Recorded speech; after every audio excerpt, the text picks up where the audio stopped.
listening to LOA Recon with the Good Vibe coach Jeanette Ma, where we dissect the ins and outs and the art and science of conscious creation, all intended to amp up your manifesting game. Let's have some fun together.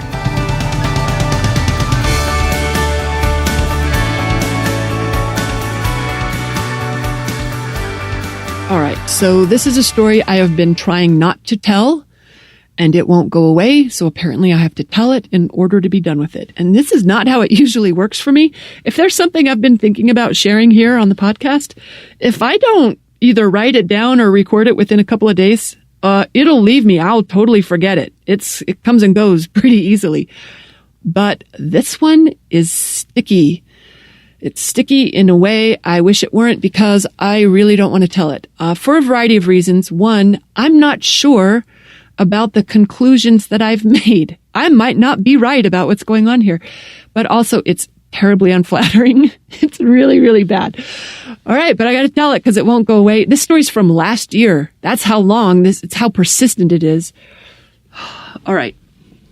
So what happened was I had a string of bad days. And when I say a string of bad days, I mean, it was a darkness. It was a heaviness that I couldn't explain. I wondered, is this astrological? Is this hormonal? I mean, I had no clue why I felt this bad. There wasn't anything I could point to externally that would explain it, but didn't matter that I didn't know where it came from. It was here, and it was dark, and it was heavy, and I did not like it. It was more than just a bad mood. In fact, you know what? By like day 5, with this same heaviness present, I actually had the thought I might be depressed. I didn't like it. And I know all this stuff to do. None of it was working. None of it.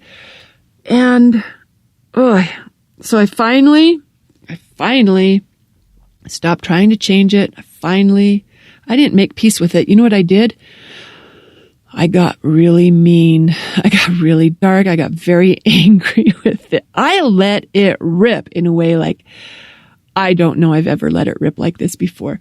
I just did some terrible, terrible things, including, so one thing I did was I sent an email to my best friend Lisa that was titled, "Let's say some nice things to each other."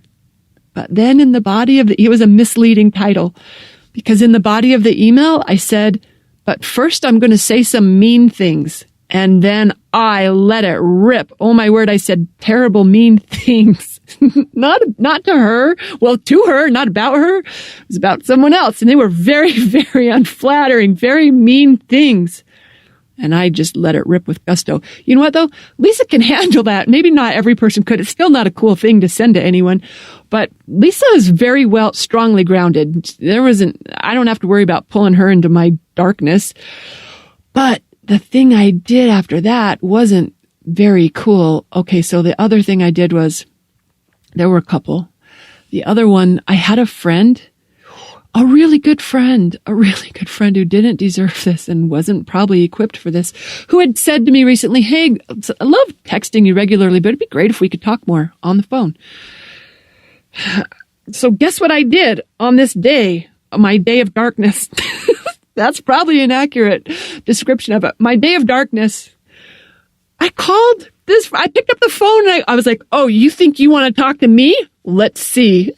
So I dialed him, and I was I didn't give any preface. I didn't say, "Dude, FYI, a little caution. I'm not myself." I didn't say, I just called him, and oh my gosh, I was so mean. And this was mean to him, not about anyone else. Not proud of myself. Really not. And so anyway, you know what I did? I got dark, mean, and angry. That's what I did. I got a Scorpio moon. I probably don't leverage it nearly enough. I did on this day. So I do all the terrible things is an exaggeration. I did some very out of character, mean, dark, ugly, angry things that involved other people. And then I went to bed. And the next morning I woke up, and I felt like I woke up in a Disney movie. I felt fabulous and amazing. I like leapt out of bed with the smile on my face. I was in the shower and, oh, you know what? This is what clued me in that something had changed. I was singing to songs on my playlist that I normally would skip. Like there are some songs on there that I didn't put on there from an ex-boyfriend or something. There are songs that I skip over every time they start playing. No, I was in there singing along to songs that I don't even like. And I was enjoying myself. And I realized, you know how sometimes when you're in such a good mood that it doesn't matter what movie you're watching or what person you're talking to or what song is playing, you love it no matter what. It was that kind of positive. It was like the exact opposite of where I'd been for several days. So I had to ask myself, girl, what did you do? Like, take some notes. This could come in handy for yourself or for someone else in the future, because it was I was trying to get here before and couldn't get there. And all of a sudden, here I am. So, like I said at the beginning of this, I don't know for sure that my conclusions about this are accurate, but I got to share this because it won't go away. So I'm going to tell this and trust that my work here is done. But this is what I was suspecting. I was suspecting that, and I think this happens to a fair number of conscious creators, where we get more practice being uplifting and bright and optimistic than we get practice being mean and angry and hateful. And I think sometimes not having that angry skill set is a disservice. On those days when you got to let that stuff rip, when that's what you got to feel in order to feel it and be able to move on, if you aren't comfortable going there, or if you don't know how to be mean, some of you all probably would have no idea how to write as mean an email as I wrote to Lisa, or how to say the things I did to my friend on the phone. Oh my gosh. If you're listening, I apologize and I love you dearly. So there was another thing I was thinking about besides just, do we as conscious creators know how to do anger? If you don't, you might want to brush up. You might.